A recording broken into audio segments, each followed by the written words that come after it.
I never imagined I'd become the person sharing a classic Karen encounter, but that's exactly where I find myself. My name is Michael, and I relocated to Oak Ridge Estates roughly 18 months ago. It's a stunning subdivision featuring perfectly trimmed lawns, uniform mailboxes, and a homeowners association managed with almost regimented efficiency by one Karen Wilcox. Right from the start, Karen established that the HOA rules weren't mere suggestions. To her, they were sacred decrees. Her neatly styled silver bob and constant companion, a clipboard, quickly turned into omens of disapproval throughout the neighborhood. My initial clash with Karen occurred just 3 days after I moved in, when she taped a bright pink violation notice to my front door regarding my trash cans remaining visible from the road 2 hours past pickup. In Section 12.3 of the Community Standards, all refuse containers must be concealed from street view no later than p.m. On collection day, she had scrawled in remarkably forceful penmanship.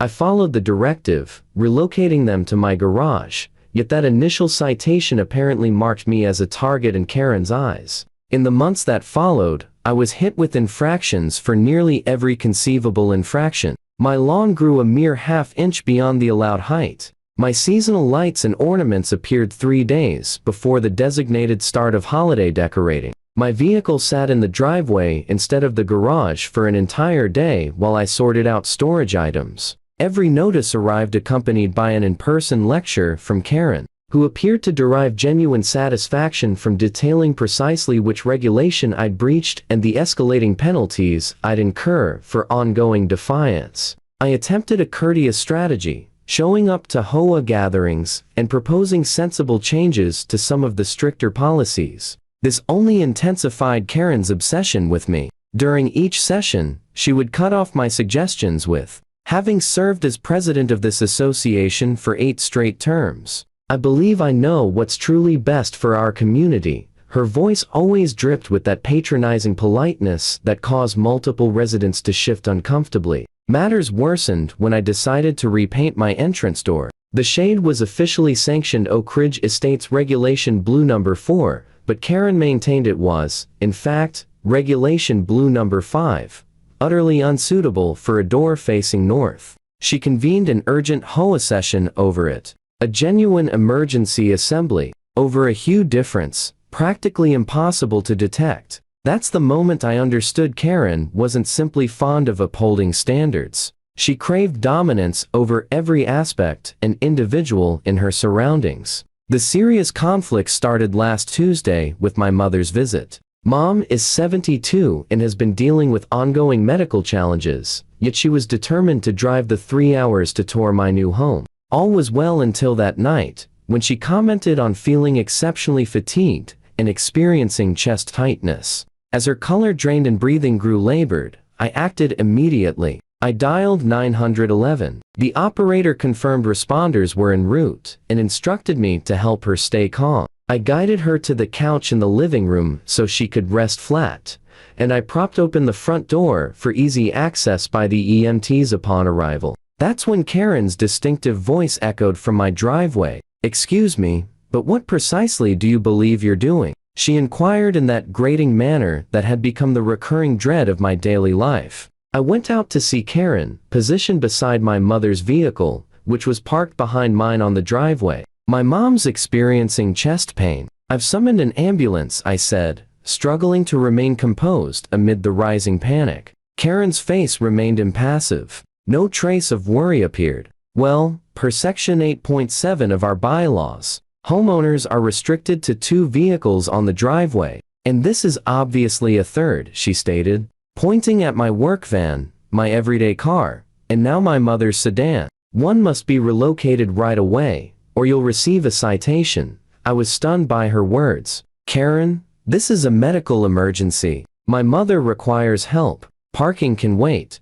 Karen's gaze sharpened as she retrieved her phone. "Regulations don't pause for individual circumstances, Michael. That's precisely why they exist. I'm recording this infraction, and a penalty will apply. The longer that extra vehicle stays, the steeper the charge." I was on the verge of replying when the wail of the ambulance grew nearer. A wave of relief hit me. Assistance was moments away. I started heading back indoors to my mother when Karen's vehicle door shut with force. In utter astonishment, I saw her reverse her white Mercedes SUV right behind my mother's car, completely trapping both vehicles in the driveway. "What are you doing?" I shouted, my composure at last shattering. Karen stepped out of her SUV wearing the most self-satisfied smirk I'd ever seen. "I'm remaining exactly here until one of these cars is relocated in accordance with HOA regulations. I've requested compliance politely, and you've chosen not to cooperate." The ambulance arrived at the curb, but Karen's vehicle completely prevented it from reaching my driveway. 2 EMTs leaped out with their gear, surveying the absurd confrontation with obvious bewilderment. "Sir, we received a report of a potential heart issue," one shouted. "Yes, my mother's inside, but as you can see, there's a problem getting to the driveway," I replied, pointing toward Karen and her deliberate obstruction. The EMTs shared a quick look, evidently struggling to process the strange scene. One walked straight up to Karen. "Ma'am, we require access to bring our stretcher to the patient. Would you please relocate your vehicle?" Karen folded her arms and raised her chin defiantly. "Not until one of the vehicles on this driveway is removed to meet community standards. I'm the HOA president, and it's my duty to uphold our bylaws." The EMT's calm facade briefly faltered as he gazed at Karen in astonishment. "Ma'am, this is a medical emergency. We need access right away, and I need immediate adherence to Section 8(7), Karen shot back, showing no trace of irony or awareness. She even glanced at her watch pointedly. "Every minute this infraction continues is adding to the penalty."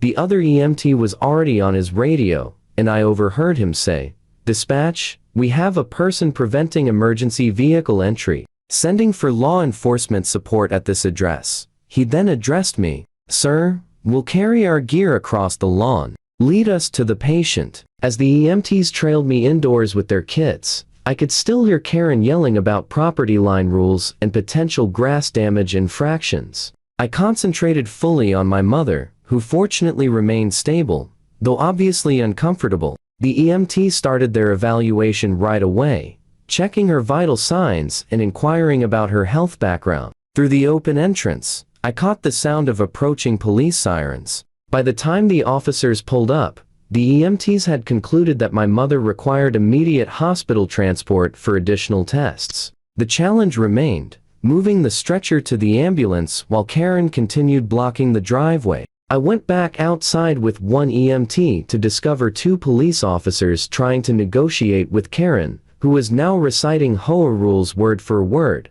including exact section references and subclauses. Her tone carried that familiar self-righteous fury that appeared whenever anyone questioned her. "Ma'am, you must move your vehicle without delay," one officer declared sternly. "You're hindering emergency medical response, which is against the law." Karen's cheeks turned crimson. "I'm protecting binding community agreements. Do you realize how home values drop when standards aren't maintained?" The officer's tolerance was clearly fading. "Ma'am, this is your last chance. Relocate your vehicle now, or you'll be placed under arrest for obstructing emergency services." That's when Karen committed the error that would ultimately end her HOA dominance. She stared directly at the officer and declared with total assurance, "I will not move until correct HOA procedures are observed. If you want this car relocated, you'll have to submit a written request to the board, which convenes on the first Tuesday of every month."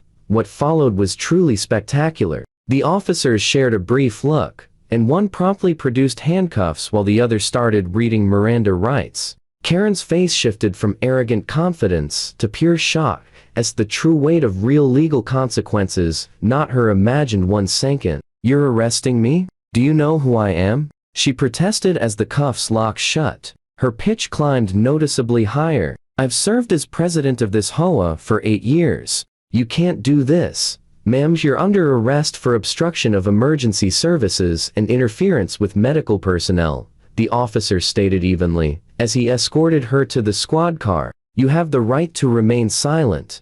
As Karen was seated in the rear of the cruiser, still ranting about property values and neighborhood guidelines, another officer shifted her vehicle aside so the EMTs could wheel my mother out. The whole community had come out to watch Karen's humiliation. Many residents made no effort to conceal their approval. 3 days afterward, I went to an emergency HOA board session. A legitimate emergency this time. Karen's behavior had hit the local news, including body cam video of her declining to move while EMTs attempted to treat a patient. The board unanimously voted to strip her of her presidency and board membership, effective at once. The vice president revealed that Karen faced criminal charges with possible incarceration and hefty penalties, plus a civil suit from the fire department. When Karen entered the community center expecting a victorious comeback, she was instead given an official letter outlining her ouster. Her expression twisted in denial as she scanned the paper, her hands trembling violently. "This is a breach of. This can't. You can't do this. I am the HOA," she stammered, her voice breaking as the full impact of her circumstances finally struck.